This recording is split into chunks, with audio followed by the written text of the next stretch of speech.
Okay, I suppose we can start. Also, could you please put a plus if you can see my screen too? Screen with presentation. Super.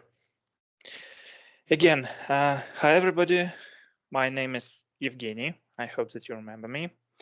Well, and today we are going to talk about very interesting things. It's semantic in HTML and CSS3 properties. But before we start, I'm going to share with you some very useful information about it, and this information can help you to complete your home task in a good way. It's a couple very interesting and very important topics for you. First of all, it's CSS box model. CSS box model, it's a mechanism which can set sizes of different elements on the page. This box model includes a couple elements. First of all, it's of course content.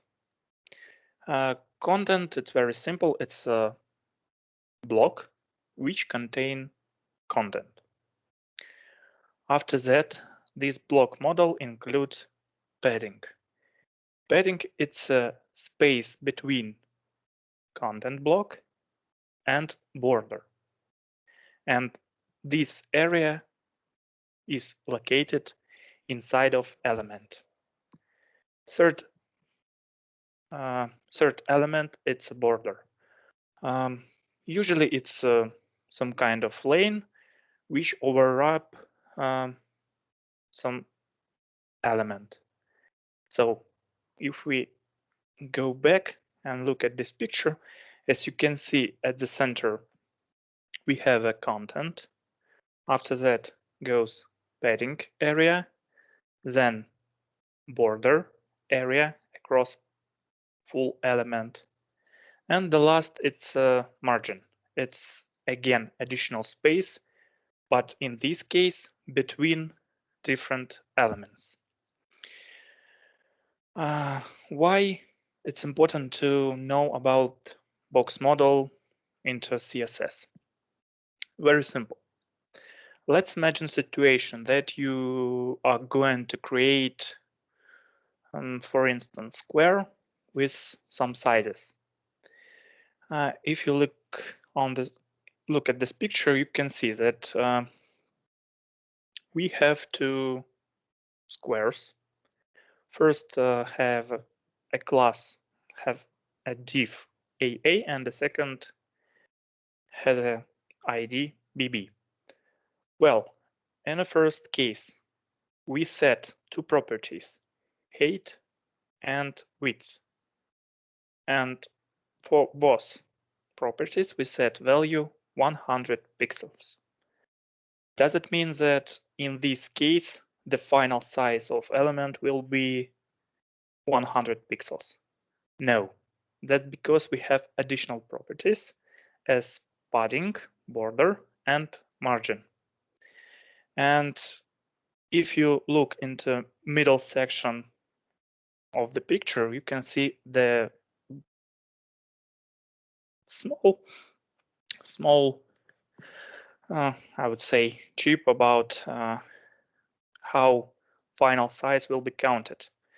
So when we set width, height, and borders, paddings, and margins, all these values has influence to the final size. In this case, the final size of first element will be 100 for width, 20 pixels, it would be paddings from, for instance, left and right. After that, we need to add 10 pixels for borders, again, left and right. And the final, it's margin, again, 10 pixels from the left to the right. And it would be the final size. And if we plus all these pixels, we will receive how much? 100 plus 20 and plus 10. 140, if I'm not mistaken. And usually when you set some sizes for elements, it's not comfortable for you count this property each time. To avoid this behavior, exists special property box sizing. So please remember about it and how in this case behavior will change. Very simple. If you set box sizing to an element, the final size of element will be 100 pixels. For instance, for our example. And in this case, size of content will be decreased.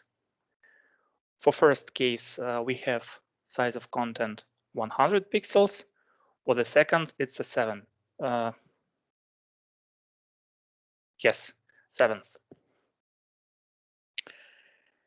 Okay, box model. The next is positioning. In CSS, we have 5 types of positions. First, it's static, then fixed, relative, absolute, and the final sticky. We have some mechanism how we can to define what kind of position we should use in our layout. First of all, let's maybe move back and speak about each of type a bit more. So static, it's a positioning by default. So you don't need to set this positioning to elements. It's just added for each.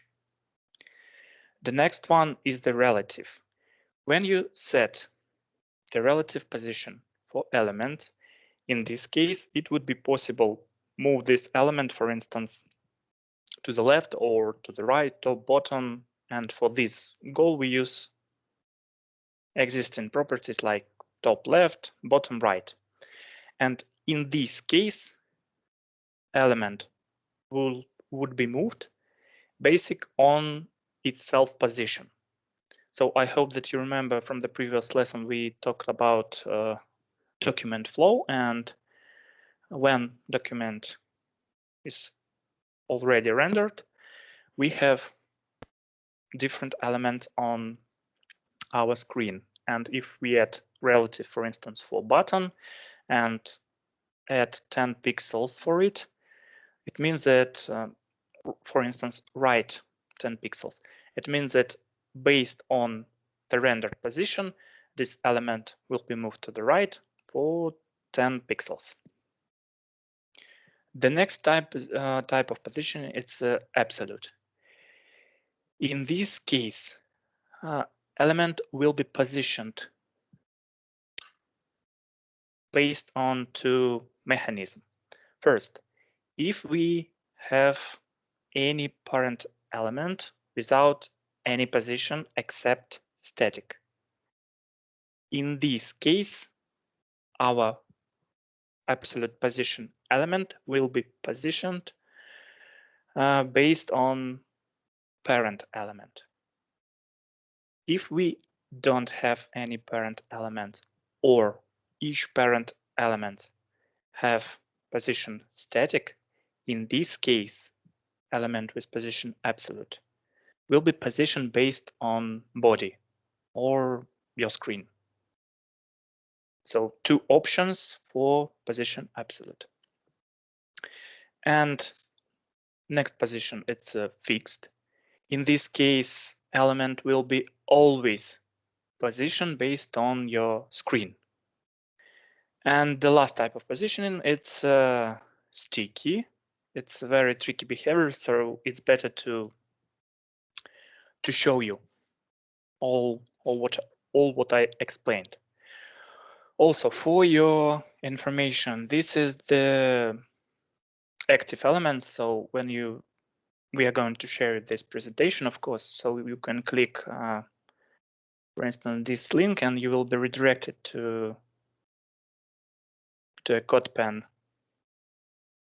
web page, and you can play with all values.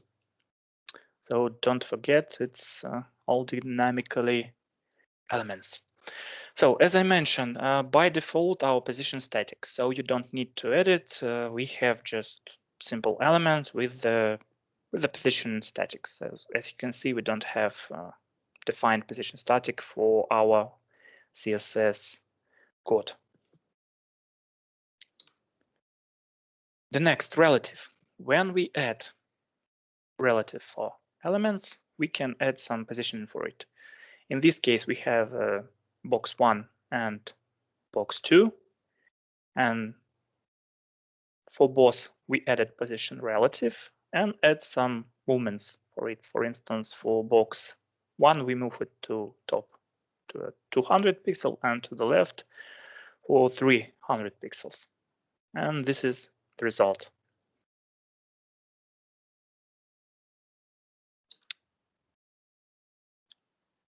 The next variant, what we have. In this case, we have again box 1 and box 2. Let me remember to myself. Okay, for both elements, we added position absolute. It's a common class for each one. So if we start to scroll, as you can see, this element is moved, but they inside of the parent. So this is why they have a absolute position inside of it. Fixed, as I mentioned, in this case, doesn't matter have this element any parents or not. In this case, fixed element will be positioned only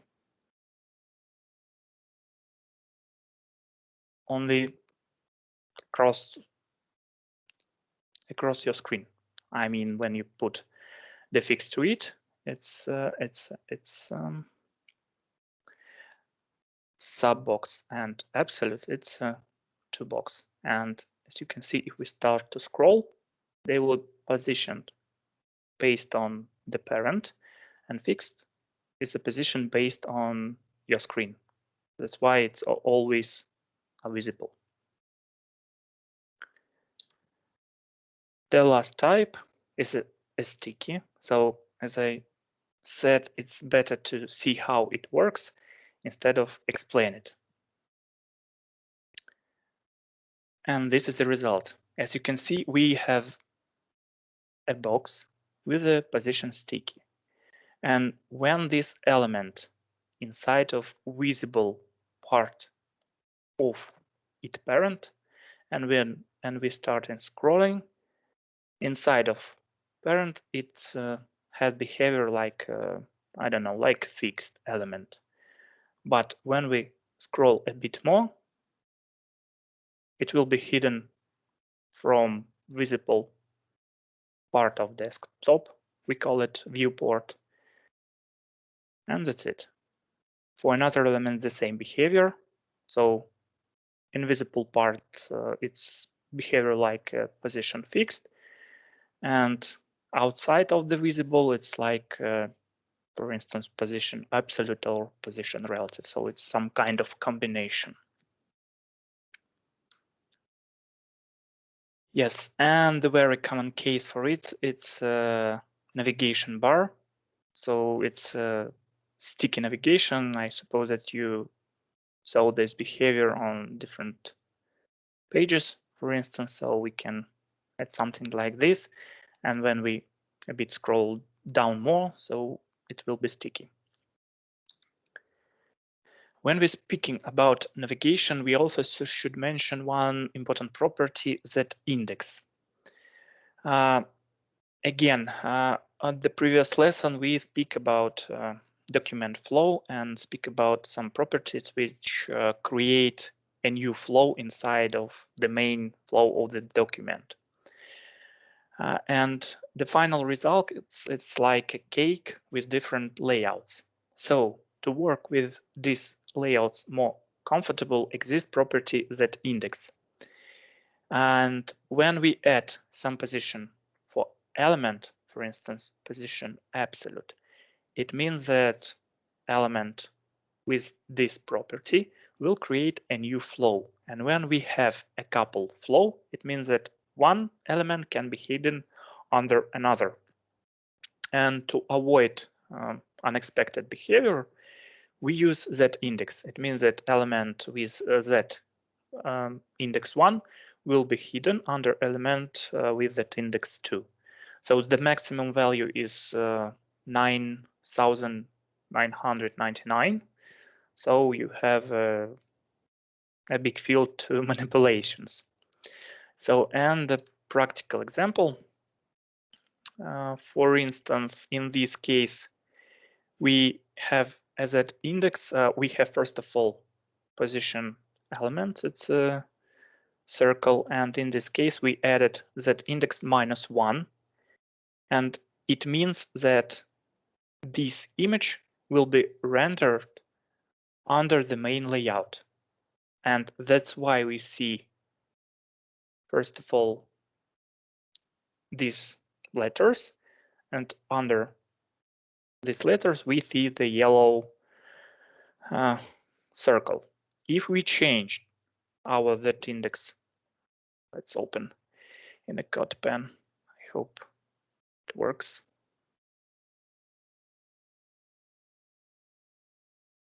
It's possible to change here. No, it's not possible. Okay, we have some internet issues, as I see.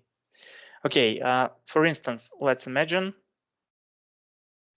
if we change zIndex from -1 to 1. So in this case, we can't see this part of the letters because they will be hidden under our yellow circle. Sorry, I can't show you this because I don't know, internet is really slow. Okay, it's about zIndex. Let's move to the next topic and the float.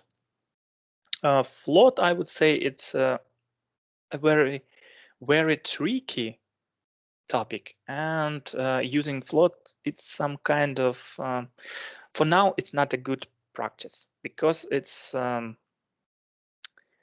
old approach, but for you, it will be very useful because there are a lot of projects still exist with using flow. So understand how flow is working is it's very important. First of all, we can speak a bit about history.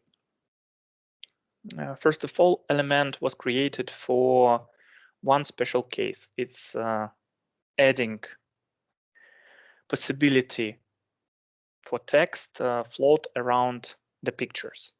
So on this slide, you can see some kind of pictures. It's a red square, and if we add float for text, it will be floated these images. Also, I want to remind you about these icons. It's also active elements, and you will find a lot of useful information when you click on it. Well, but I don't know, maybe a year ago, when site style started to changes, so developer decided why we can't use float for creation, for instance, 2 columns layout or 3 columns layout. And they started to use float for this goal and receive a lot of issues That's why they create a lot of fixes, a lot of tricks how these problems can be fixed.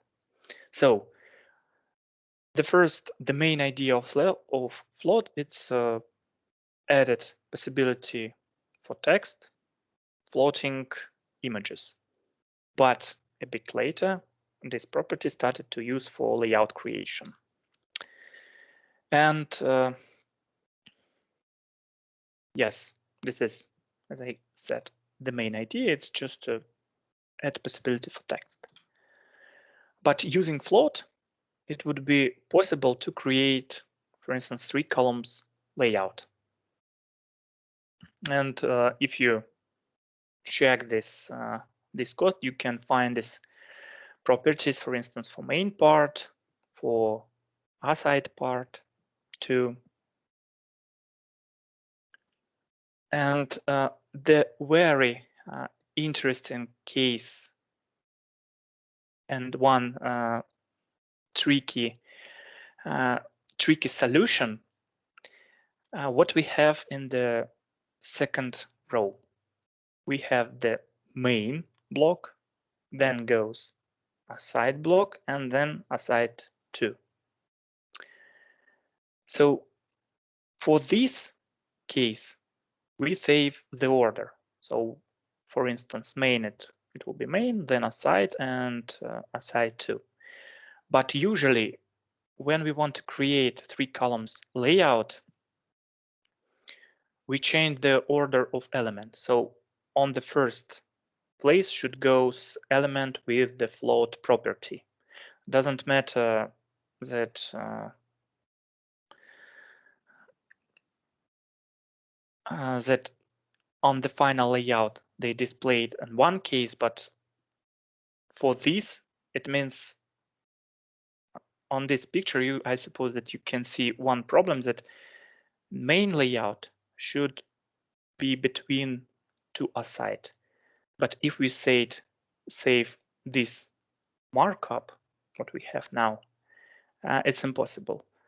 That's why first of all should goes aside with property, this aside with property float left, then goes aside with property float right, and the last element, its main, it should goes somewhere here between aside 2 and footer.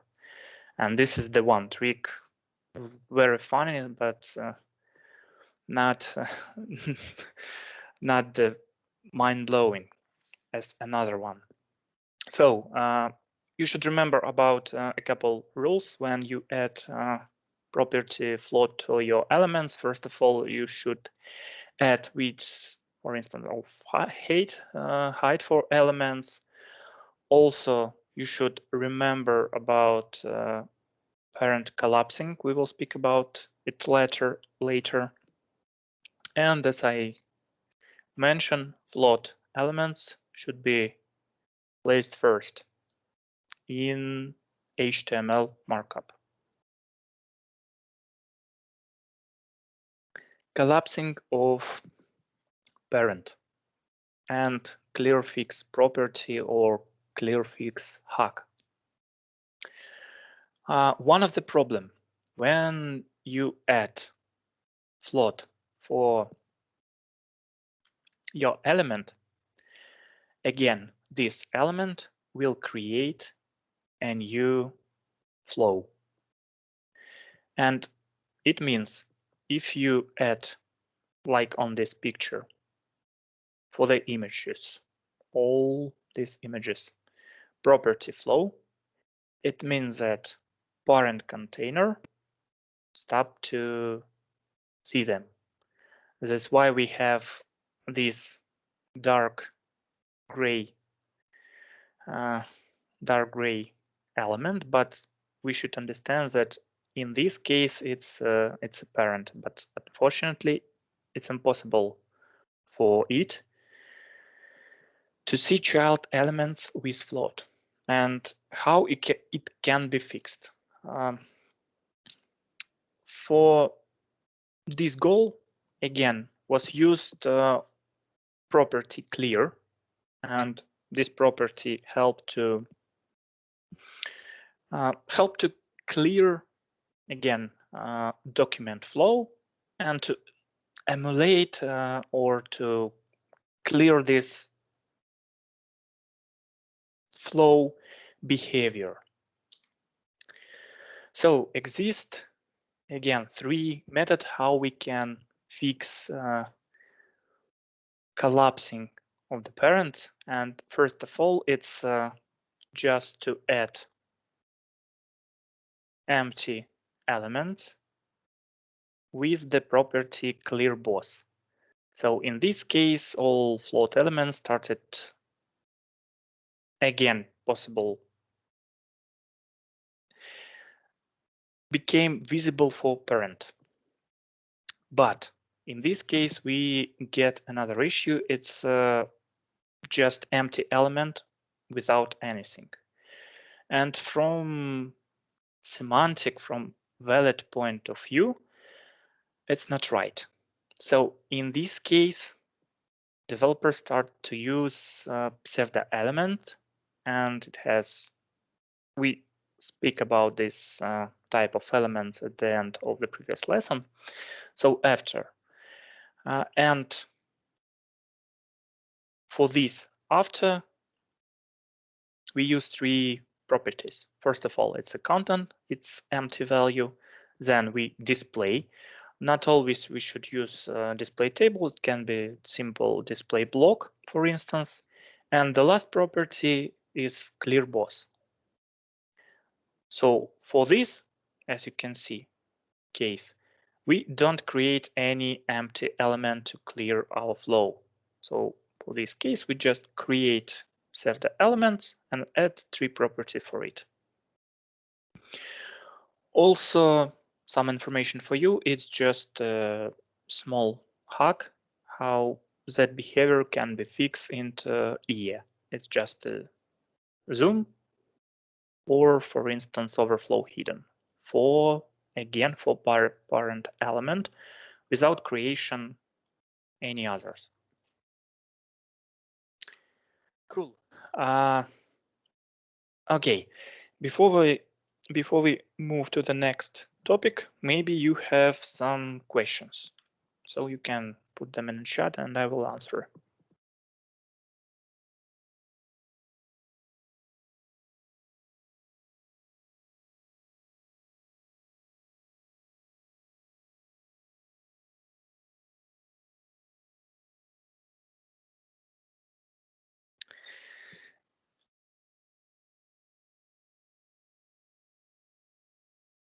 Okay. If no question, let's move to semantic. About semantic, we speak on the previous lesson, and here's a couple links that will be very useful for you. But in a simple word, semantic, it's a set of semantic relationships, or it means that you should use the correct text for the correct content. For instance, very good example you can see on the screen. It's a using of definitions list. So this definition we can wrap into DL tag. It's a parent tag. DT is wrapping our definition, and DD is wrapping describing. So from semantic perspective view, it's very descriptive construction, because if you find this this part in the code, it will be easy for you to understand what kind of information it contains and how you can work with it. What is it and how it will look into layout and the final result. So you always should use semantic construction into your HTML when you create website, web pages, and for instance, HTML5 brings a lot of semantic text for us, and we are going to talk about this. And when we speak about semantic, we should understand that for semantic exist a couple levels. First, it's using HTML elements, as I mentioned, correct HTML elements. It's naming elements. Each element, it's a tag. It's more easy for you to understand tag. And when we add tag, you should remember that almost all tag can contain attribute. Attribute help to extend the basic behavior of the tag. And one of the attributes, it's for instance, classes or IDs. So try to use not only correct tag, but also right naming for your classes and for your IDs. And of course, name items combination, it's I don't know, maybe good example will be BEM methodology. It's block element modificator. So I suppose that you can find it by yourself to read, to understand the main idea. Okay. Yes, here is the a couple slides about the same things that I mentioned, with the useful links and how it can be used. And again, on the previous lesson, I mentioned that for adding styles for element, we can use almost a lot of elements, but the main idea is ID and the class. And for now, I decided to create this slide again to remember you the main rule, and again to remember you the difference between ID and the class. So the main problem of using ID is that it can be used only once on the page.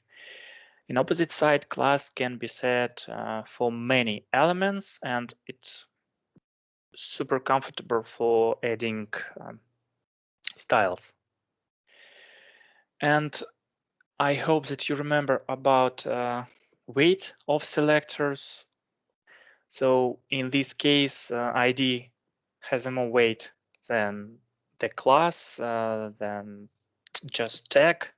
And to override ID, it means that you should use another ID, or you should use very long combination of selectors, so it's not comfortable. So just please remember that CSS classes for styles and IDs for JavaScript, for logic. Okay, and turn back to semantic. On the screen, you can see two very good examples of the code. On the left side, it's using a table. I hope that you remember that for table, we're using table tag with table row, TD, and table inside. And for me, it's difficult to imagine what the result we can see on the screen, because in this case we have, I would say, not semantically correct code and difficult to read. If you take a look on the right side, on the right image, in this case it's a bit clear. So we have H1 with for instance, in this case, anchor, or with the link, and inside of global div block with the class catalog, we have definitions list, and each element very descriptive, and we can imagine how this HTML will be look at our screen. Yeah, a lot of letters, but the main idea that semantic very important not only for coders, but for users too. Because we should also remember about accessibility of our web pages, that not only the normal users can use, but for instance, blinded persons or people without, for instance, arms, without one arms, with some problems with movements, and your web page should be comfortable for using for each categories of people. And for instance, blinded people use screen readers, and screen readers start to read your web page. It reads content of the page, and person just hear it and to understand what type of content, where block that he needs is located. So also remember about it. In addition, it's of course mobile devices and responsive web design or monochrome devices. So it's black white devices. So colors and design not always important. The main idea of your page is not visual effects, it's a content. Doesn't matter how your site looks into, I don't know, 2000 or 2020. The main idea of each site is content, and it should be readable, it should be understandable, and people should be able to work with it. Also, semantic is very important for machines or for searching engines, because when you use the correct text, the semantically correct text, also, for instance, Google search engine can parse your web page and to give information about your page to the users.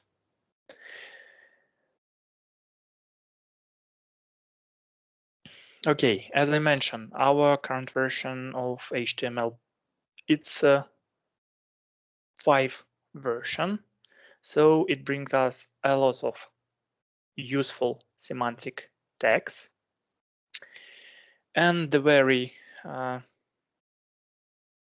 interesting example, it's a global type of semantic when we use text like header, nav, aside, p.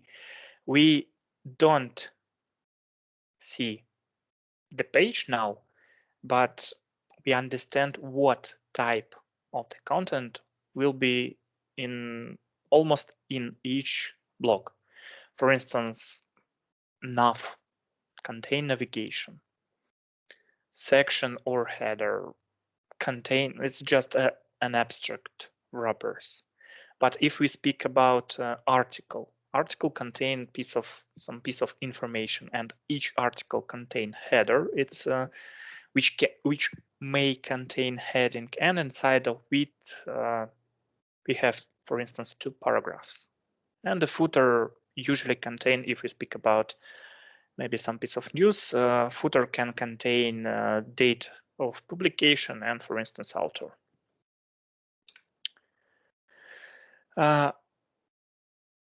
Global semantic site structure, I would say that it's not correct to split all semantic into 2 levels, but when I explain this topic for students, I usually try to split all semantic tag to a global and local. Global, it's a big semantical text, and the local, it's some small. We take a look both of it.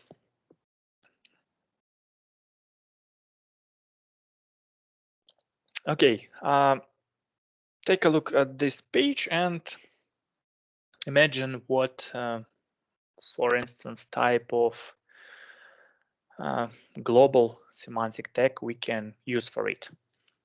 Okay, first of all, it's a header. As I mentioned, usually it's a top of each page. Header contain navigation. It's more visible here. As you can see, it's HTML, CSS, JavaScript, and we can wrap this navigation into nav tag.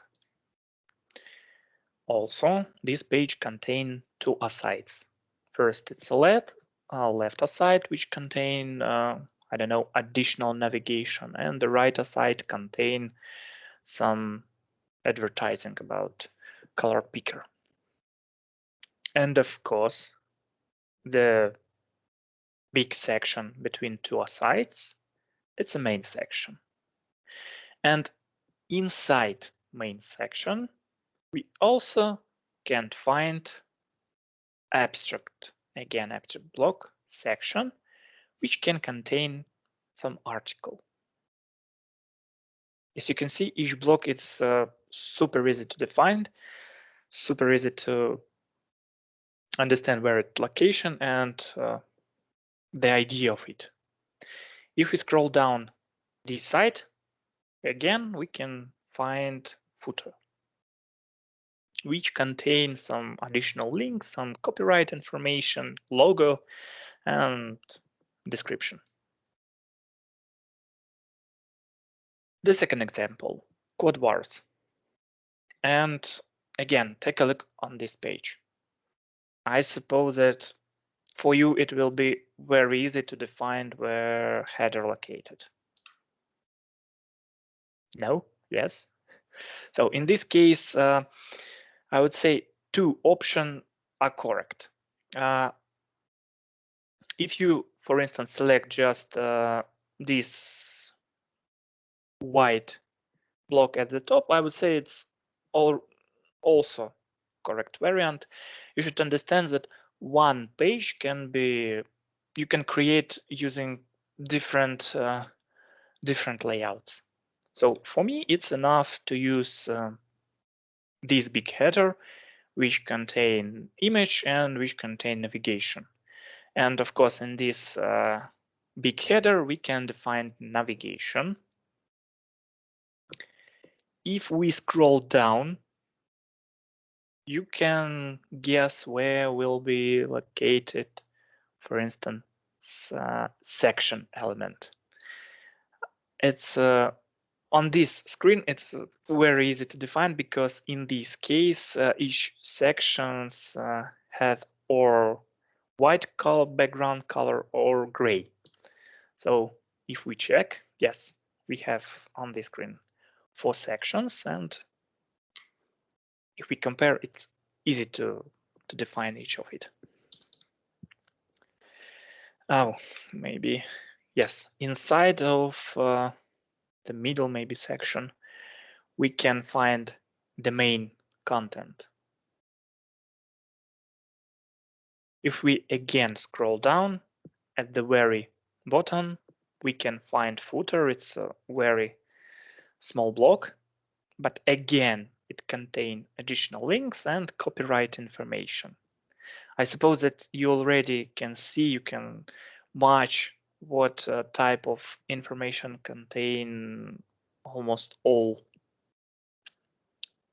global tags. If we click some link on the code bars, we will move to some inner page. And for instance, on this inner page, we can find 2 tags. First, it's nav. It's a global main navigation of the page. And this nav located inside of aside. Yes, it's aside from top to bottom, but it's under the nav. One more aside which contains some filters. Why not? It's possible, absolutely. It's a section which contains some additional information and located or from the left or from the right on the main, if we speak about the main main part of the web page.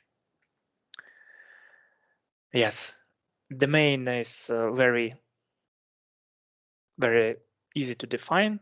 It's the biggest block on this page. And inside of main, we can find, for instance, for article. Each article, it's some kind of JavaScript task with the heading, with the description, with the footer, but the main proper, it's article. And for instance, JavaScript. In this case, it's a Russian version, but I know that exist English version, so I really recommend you this source to learn JavaScript.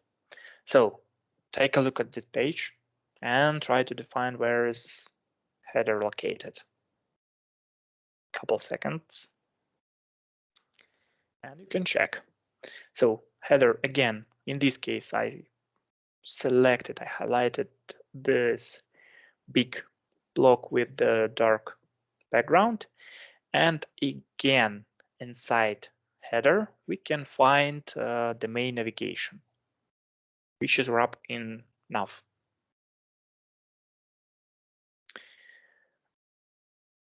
Okay, let's scroll a bit. So white block, it's we don't see any aside blocks,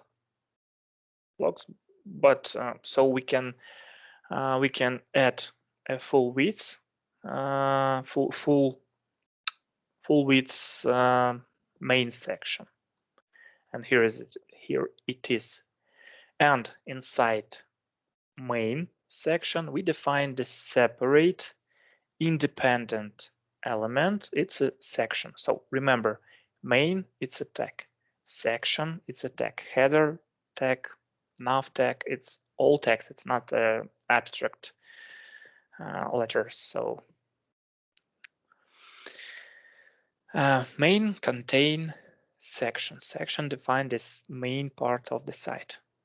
And again, at the bottom, we can find this small footer again, which contain additional links, link to the Slack chat and copyright information.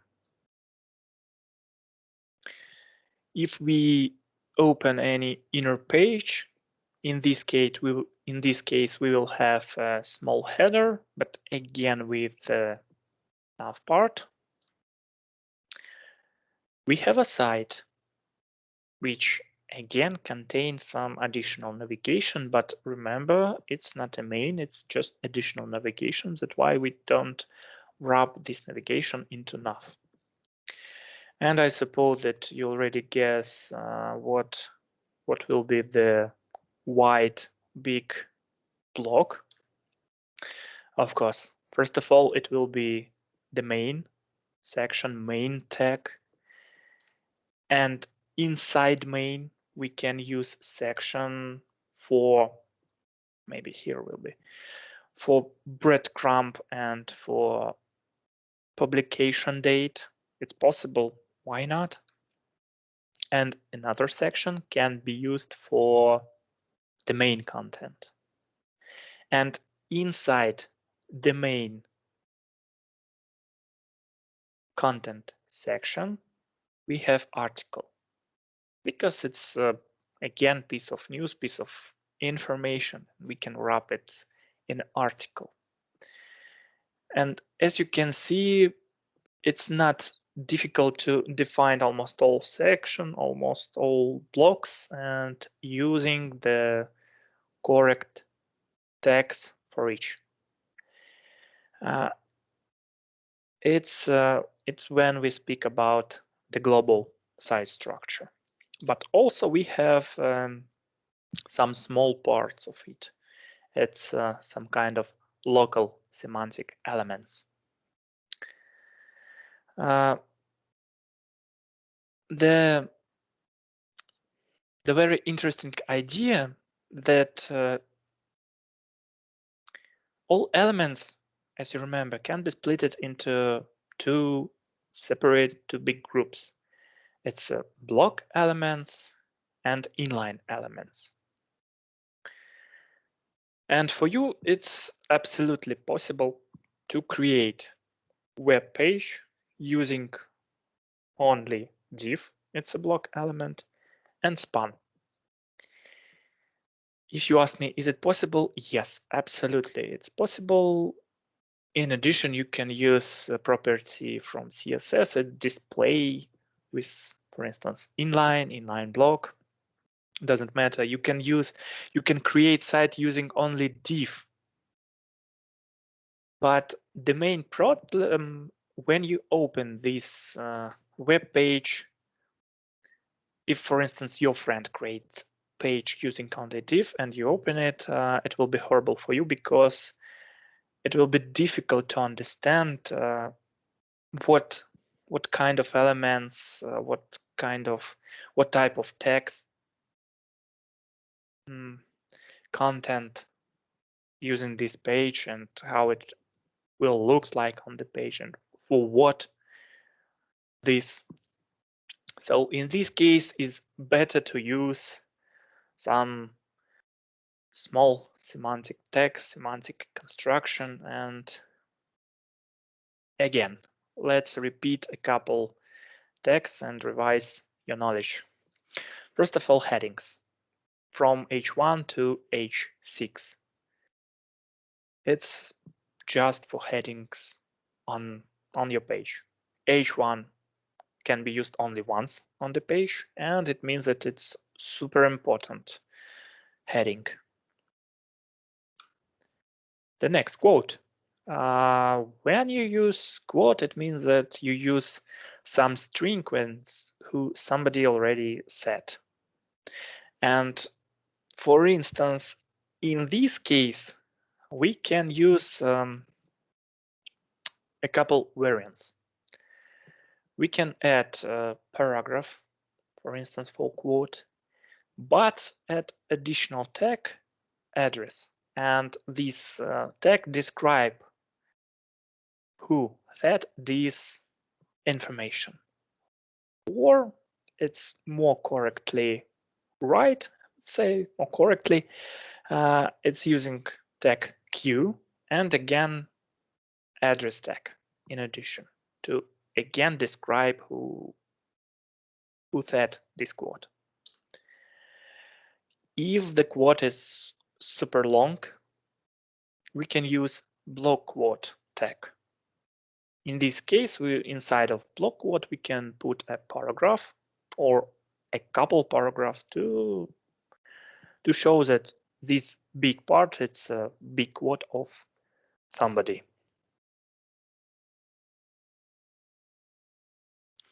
Date or time.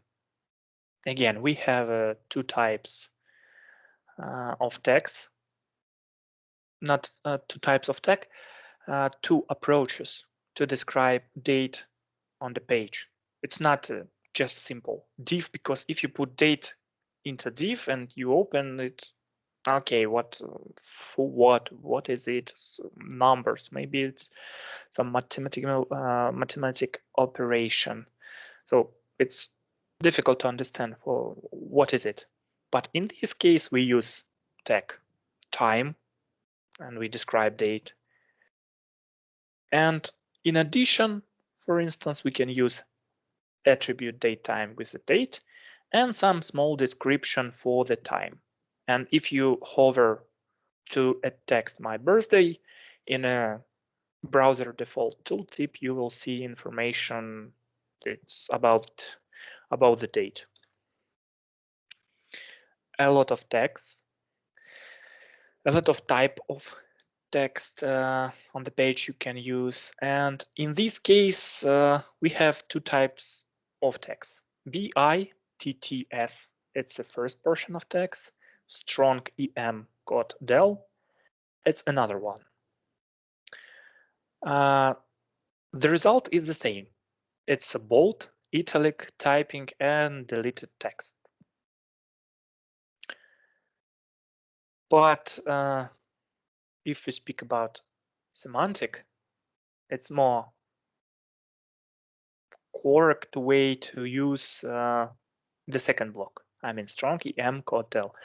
We spoke about it at the previous lesson. Again, in this case, strong em code and del have some stress, some meaning stress, and also when, for instance,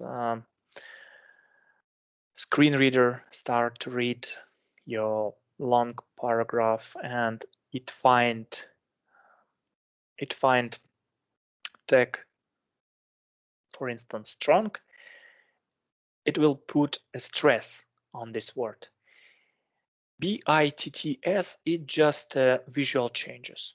So again, in this case, reader don't make any stresses, just pronounce and move to the next word. So just visual changes. Result is the same, but the ideas is different. Lists. We have three types of lists. It's ordered lists, unordered, and definition list. For each, we use text, for instance, UL for unordered, or L for ordered, and DL, DTDD for definitions list. Don't forget, and if you give, for instance, definition, so you can use definitions list. If you use just a simple list on the page, you can use ordered or unordered list. But if we speak about lists, it's not always a text. For instance, let's take a look on this page and imagine where we can find list on it. First of all, it's a list with the links. So of course it's a main navigation, yeah, but again, it's a list of anchors.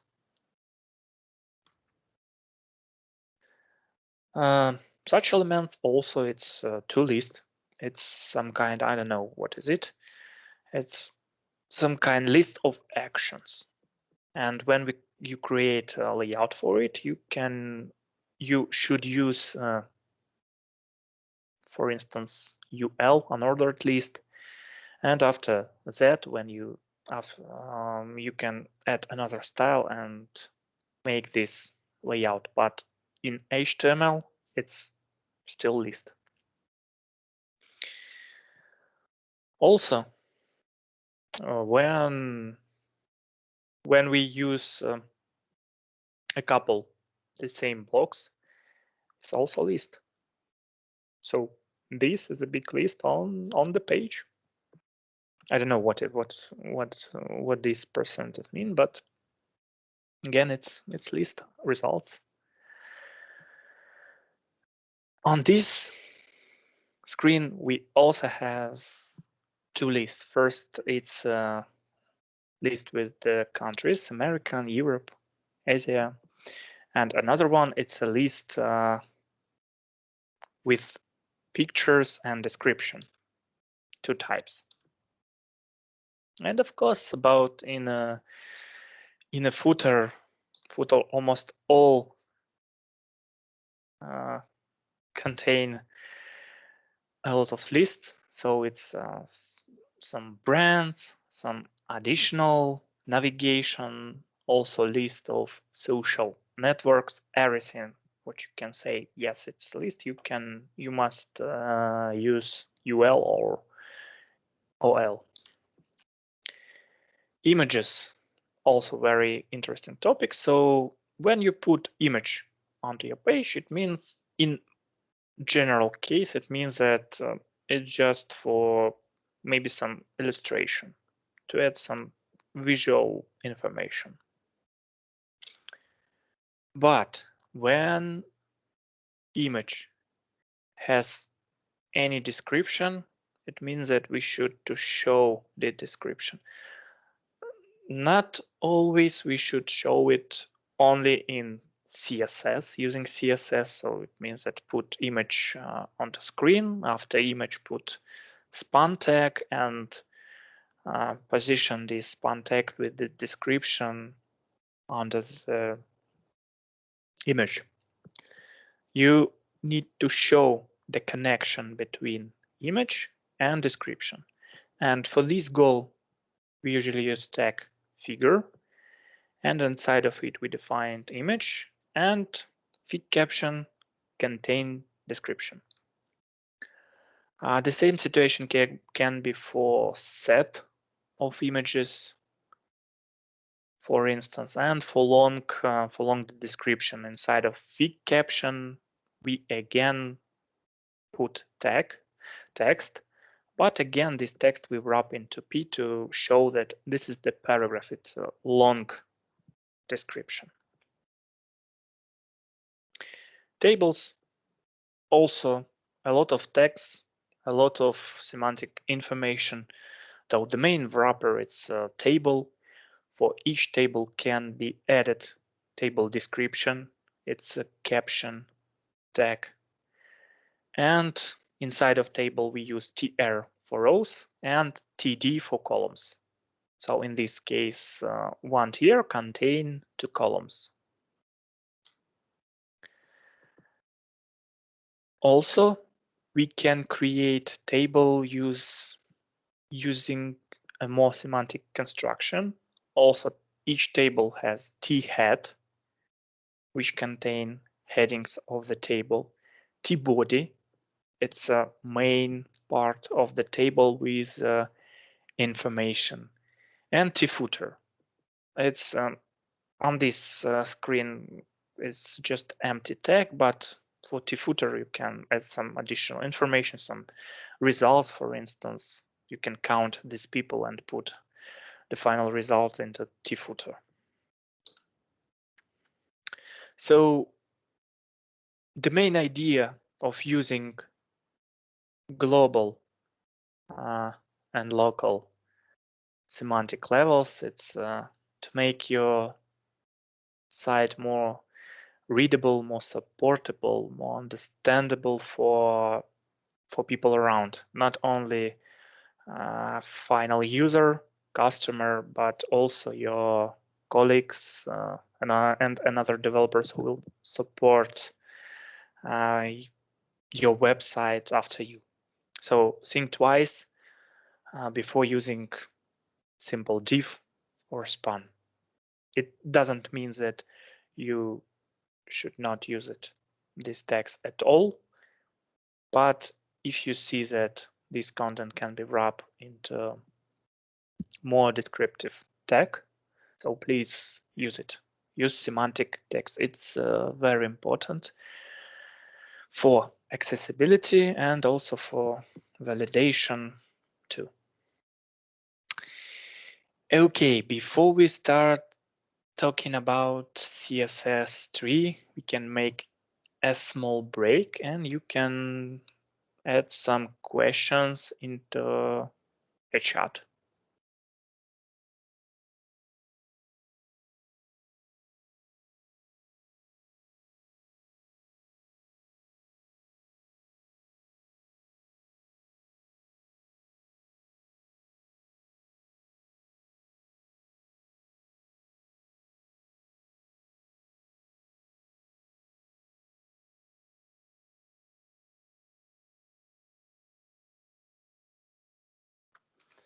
Okay, if no questions, we move to the last part of presentation. It's CSS3.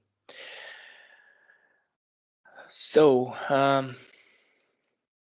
cascading style sheets, it's syntax which help us to add some visual effects for our HTML, pure HTML pages. So current version is CSS3, and it brings to us a lot of useful text, a lot of not text properties, and a lot of useful features.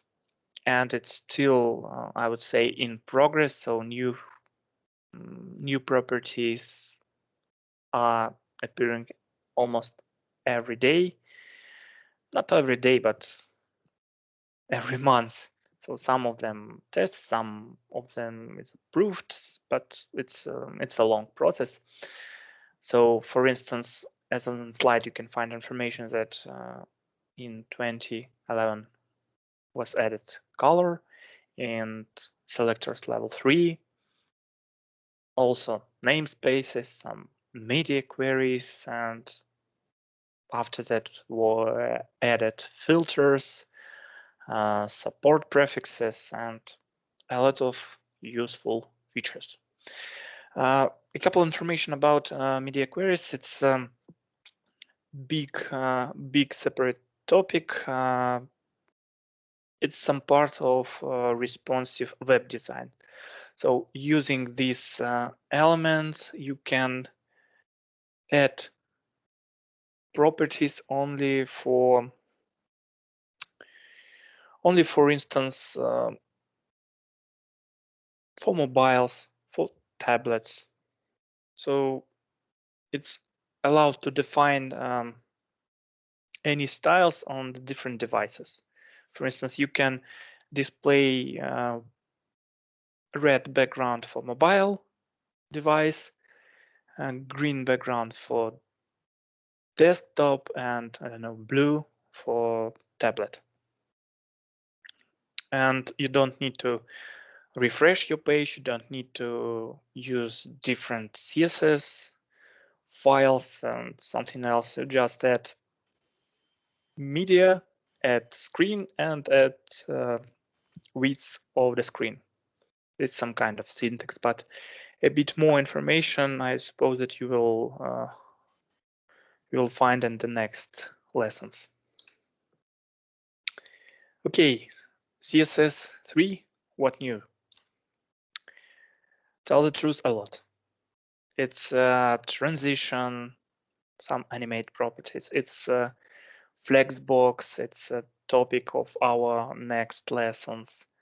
Opacity, shadow, pseudo elements, custom fonts, again, media queries, filters, a lot of visual effects. Before we start speak about CSS properties, I want to mention to you, I remember to you that in the previous lesson we speak about browser wars, and we understand that we have a lot of browsers for now, and if property is not fully supported in some browser or partially supported, we should use vendors prefixes. It's a WebKit for Safari and Chrome, MOS for Firefox, O for Opera, and MS for Internet Explorer or Edge. What does it mean? It means that usually you need to repeat your property, for instance, like in this case, border radius, repeat for different browsers with this prefix. But a bit later, I will show you this syntax. So first property, it's a border radius. Nothing super special. It's just to add some radius for each corner. I want to check, is it work or not? Yes, super cool. Okay, for instance, for this case, we have a radius 20, 50, 50, 20.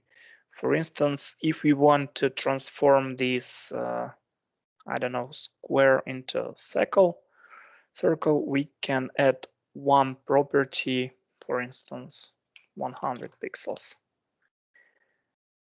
And here we are, we have a circle.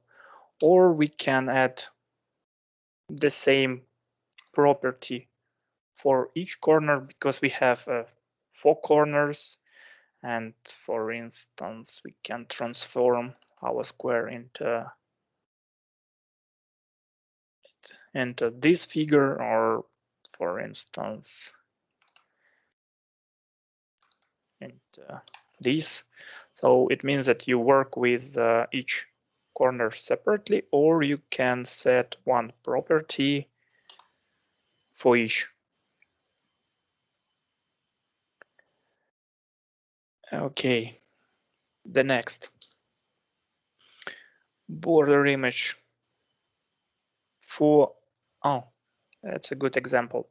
So as you can see, we have the main property border image, but also in addition, we use WebKit and O to support it into Safari and Chrome and into Opera. So just repeat property with vendor prefixes. It's how you can find information about should you use vendor prefixes or not. It's a simple site, can I use? And for instance, in this case, you can add, I don't know, for instance, what we use in this case, we use border image.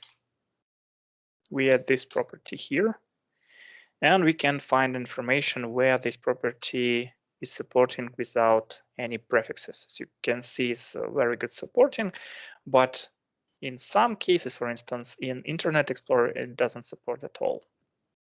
Or with some, I don't know, it's Edge. For instance, here we need to add vendor prefix. So each property you can check here, but usually these prefixes are added automatically by, for instance, gulp. So, okay, border image property. It means that when you add this property onto your element, it would be possible to use any image inside of simple border. So in this case, we use this, I don't know, squares. And when you will add this as a border image, you will see this result. It's not a very common case, but sometimes you need to add some tricky borders. So for this case, border image is perfect. Colors. For colors, we use a lot of types. It's first, it's RGB, so red, green, blue. RGBA means that we add alpha channel for the color and appears opacity. The same situation with HSL and HSLA. Again, we add alpha channel. I will show you on the next slide is the result. And as, for instance, we can use just simple opacity. So the result, we have red color. And as you can see, for each element, we use this color. It's a 255.00 for each. But the last property, it's A or alpha channel. And in this case, here appears opacity. And that's why this is more light than this one.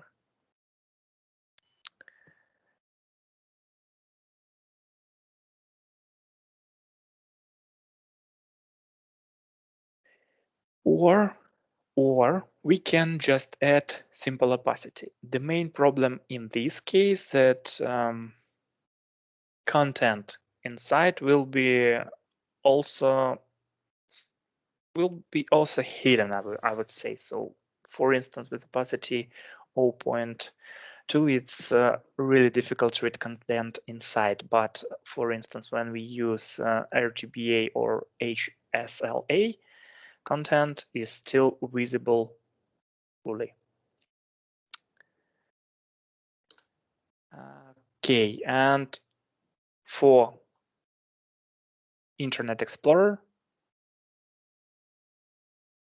we have this hack. So it's just small information for you. The next, gradient. In CSS, we have two types of gradient. It's linear and radial gradients.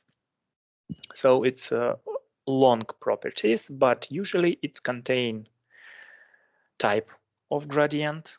For instance, in this case, it's linear gradient. Then direction. Also, this property can be skipped, but direction, to right, and two colors, because usually gradient contain minimum two colors. In this case, we have red and yellow. And here is the result. As I mentioned, first property we can skip and do not add any direction. So in this case, by default, gradient will be move from the top to the bottom. So red, yellow. When we add direction, for instance, to right, and have two colors, green, yellow. Green, start, move to right, and yellow. Or we can set two types of direction. It means that gradient will be moved to bottom right corner. So we start here with the blue and move to the bottom right corner. As I mentioned, for gradient, we use minimum two color properties, but it doesn't mean that is all. We can use a lot of properties, and it's better to show you this result. Let's remove this and left only one. So we have red, yellow, black. We can add green, I don't know, blue, and all these colors, and black it's bad. Be visible here. So you don't have any limits for the property. I don't know. Some kind of rainbow. Okay. Also for gradients, we can use RGBA colors. So that's why we have opacity here. And the one addition property, it's repeating. So if we add a repeating linear gradient or repeating radial gradient, it means that we will receive these repeating results. So in this case, we have red, yellow, green section of gradient, and we repeat it how much? 1, 2, 3, 4, 5 times. Okay, the same idea, but radial gradient. Again, property of direction with the colors. Oh, one thing I missed. When you create gradient, first of all, gradient you use for the property background. But also you should not forget about old browser and always add fallback for the old browsers. It means that if your gradient will not work, this will be the color of the background. You can skip this property, but the final result, if your gradient will not work, in some, I don't know, year 7, for instance, you will see white background, and if you have white text on the gradient and it's readable, so if your gradient will not work, you will have white text on the white background, so it's unreadable. That's why always try to use fallback for old browsers.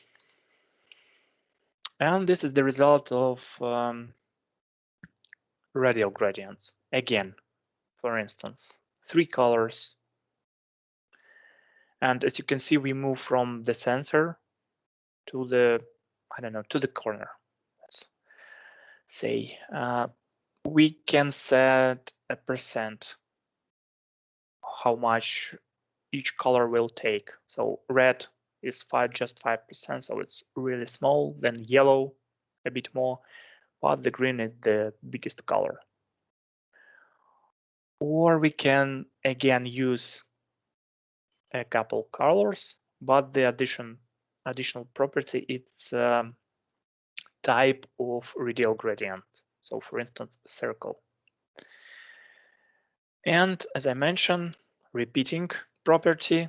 So just set to colors with the percent, but not 100 is a sum of the colors. It's just a 25. And after that, we put repeating, and these colors, this gradient will be repeated. Shadows. Again, in CSS, we have 2 types of shadow. One type is for text, another one for the box or for the elements. What values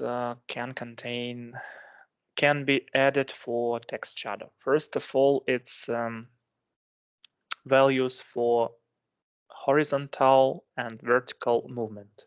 It's a minimum for the shadow. By default, will be added black color. Or we can add third property. It's I don't know, add some mesh for some noise for shadow to make it more smooth. I don't know. And again, we can add color for our shadow, and in this case, we receive red shadow. Or we can combine 2 shadows. So it means that this property again doesn't have any maximum values. So we can add one more, and we don't have any limit for it. So it's combination of 2 types of shadow. Oops. Absolutely the same situation for box shadow. It's a shadow for element.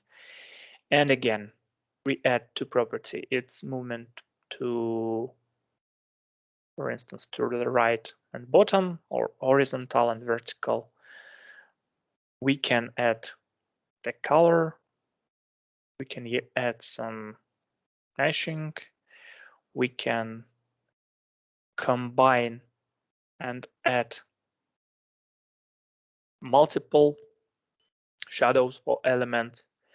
And one interesting thing that for box shadow, we can use property inset, and in this case, shadow will be inside of element.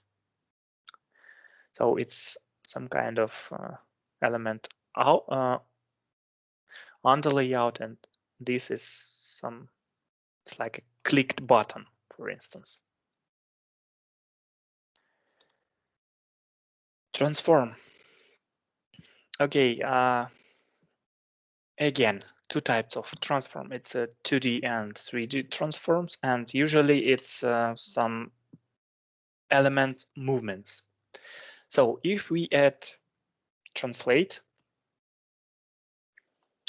for translate, we can add 2 properties. It's a movement to by horizontal and vertical.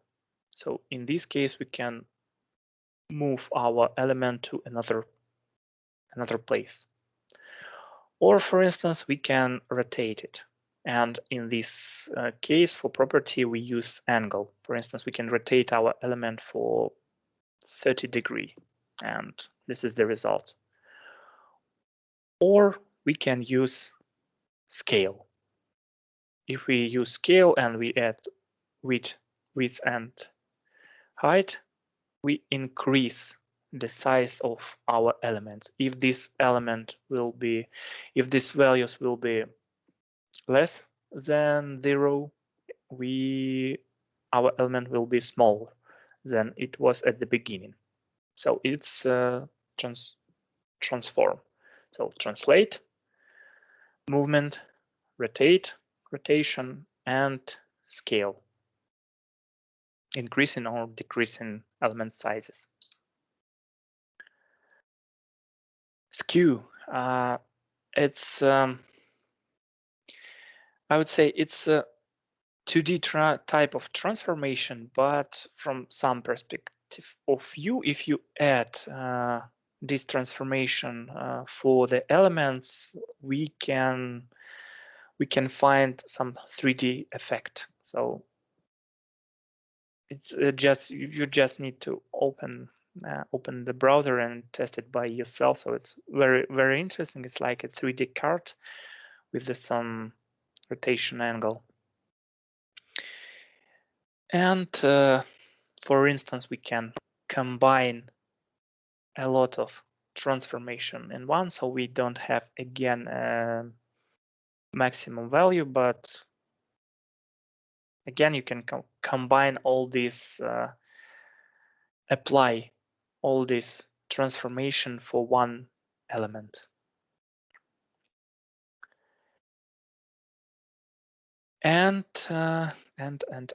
3D transformation, in this case almost the same, but we have additional property. It's Z. It means in this case we add new type of axis, and we have 3D I don't know, canvas to work with our element. So it's again, it's visual effects, so you just need to check it in the browser because it's difficult to show. Oh, I have a link. Yeah, on my video somewhere here. 3. I remember that. Yes, here. Spinner animation. Okay, for instance, we add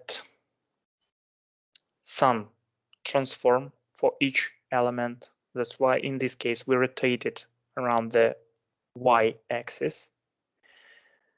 For each element it's a separate value, but when we add rotate z and change it perspective value, we receive this 3D effect of rotation. So it's one of examples that I found. Just test to feel it. Transition. All your animation, it's fast movement. So it's movement from the start to beginning, from the start to the end, without any dilation, without any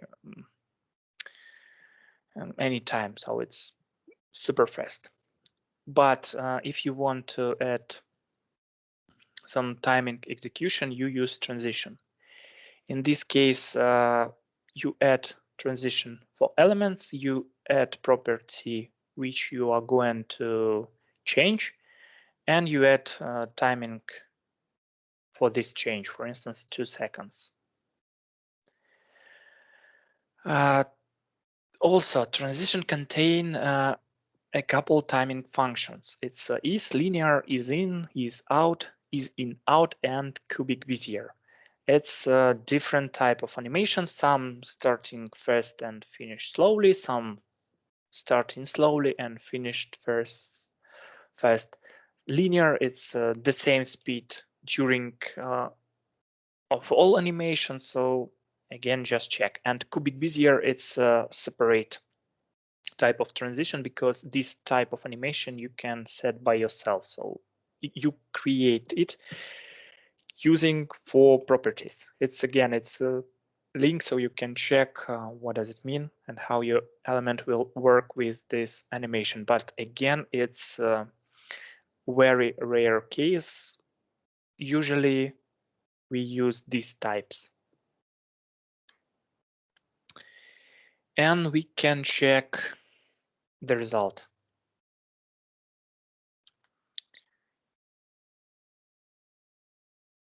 You see that we have small transition. And why animation doesn't work immediately? Because we also have property transition delay for 1 second. It means that when I hovered on this pink square, animation wait 1 second, and only after that, during 3 seconds, it changed animation. Zoom animation with the code. I didn't see that. Okay, let's do like this. Well, better. Cool. So again, delay in 1 second and then changing the width during 3 seconds. 1, changing the width, moving out, and here is the animation. Okay, what next? In this case, we change width, height, and transform, and it takes 2 seconds. And rotation. So we hover to element. And as you can see, we change width, height to this value and rotation of element. And everything takes 2 seconds. And here's the result. So smooth animation.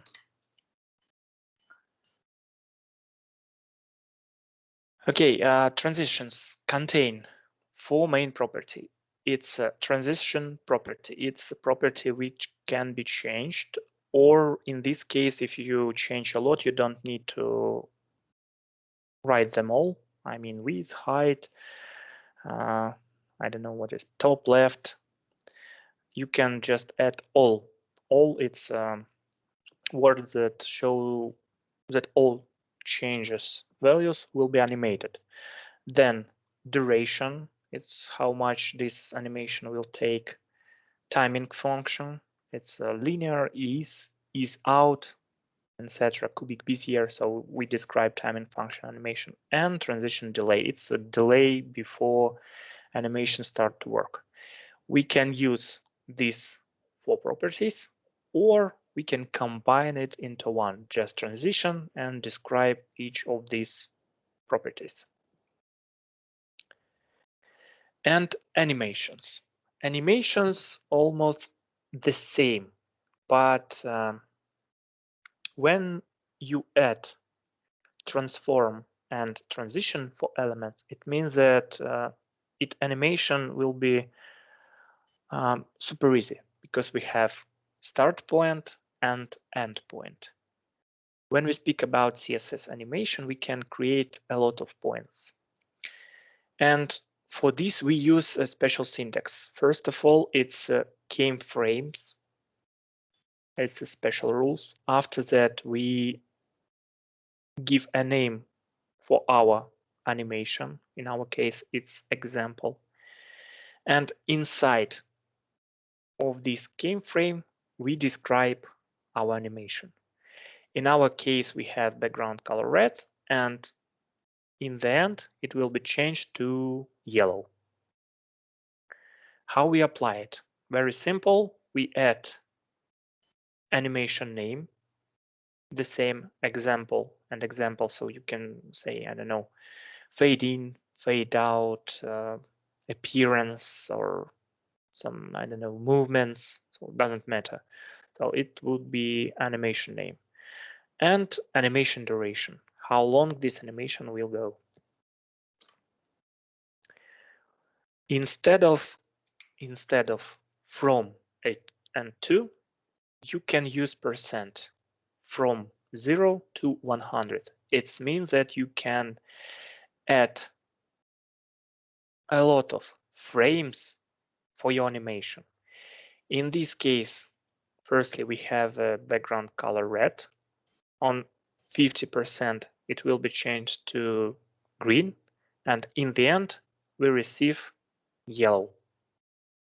And again, animation name and animation duration. So this animation will go during 4 seconds. And some example. So as you can see, we have 0, 25, 50, 75, and 100. And on each frame, we change some properties. So I need to refresh this page because animation work once for this, but also we have a property infinity that help to repeat after our animation a lot of times. So is it working if I, yes. And again, animation. So rotation, movement, etc. Yes, and this is animation iteration count. In our case, we have animation with name, again, example, we describe here. We have animation duration during 2 seconds, and iteration count show how many times this animation will be executed. So in our case, it's 3 times. So let's move to the previous slide and again, and we can count. It's 1 time, second, and the last one. Animation iteration count, very, very simple. And animation direction. We can add animation for element, but and play this animation into reverse. So it means that it will start to work from the 100% to the 0. In this case, we have animation into 2 seconds, which will be repeated 3 times, and alternate direction. So let's check the result. So this is the one direction, then we return it back and again rotate it. So the final result, it's the basic. Oh, it's some kind of bug. So it's rotation and the final place is the same as the started. And again, for animation, we have the same time functions that we use for transition. And here is the explanation. Linear is just the same speed during the all execution. Oh, yes, it's fast at the beginning and slow to the end, and you can compare. So you can choose, but usually again, animation takes not long than 1 second. So on the production project, so you can just choose one type of animation and use it almost everywhere. And again, properties. Long version, it's animation name, animation duration, how much time it will take, timing function, the same, linear is, animation delay, iteration count, how much time this animation will be repeated, and animation direction, alternate, reverse, etc. And again, we can use a set of properties, or we can use this short syntax. Filters also were added into CSS3. So we have grayscale, sepia, saturation. If you use Instagram, it's almost the same. And 40. Yes, link is working, but not now. So you can add, you can combine them, you can check the results. So again, just some beautiful visual effects. Whoa, yes, it's working. So this is a site is very good example of filter, how filter works. Original image, and if we hover on the image, we can see, for instance, blur, 3 pixels, or brightness, again, 40%, or grayscale, or contrast. So just some modification for the images, for instance, to make it, I don't know, more interesting for the user. And some interesting 3D experiments. First, I hope that it works. Yes, with 3D cube. I don't know why it doesn't work now, but when I open it, last time it works. Okay, I believe that it worked, but we need check maybe another example.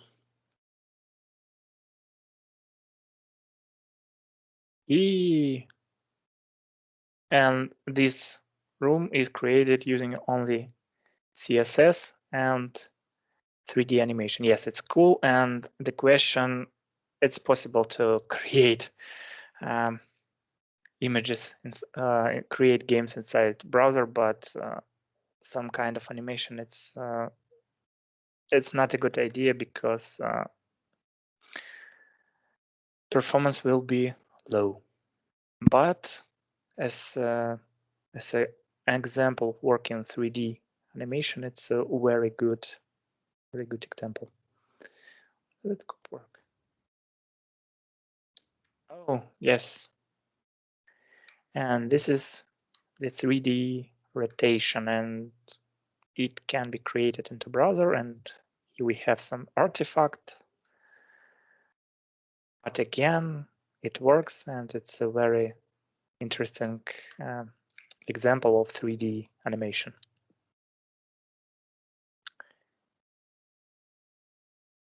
And of course, CSS inspiration, I mentioned it at the previous lesson. So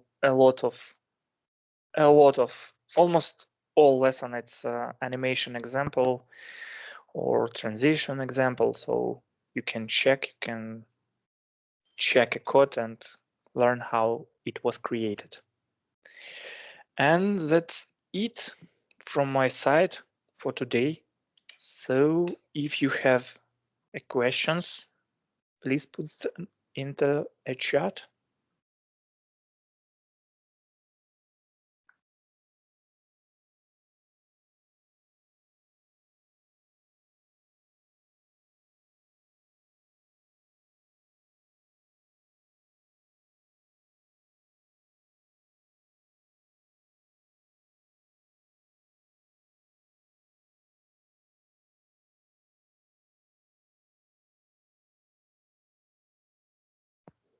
Are you sure that you have no questions?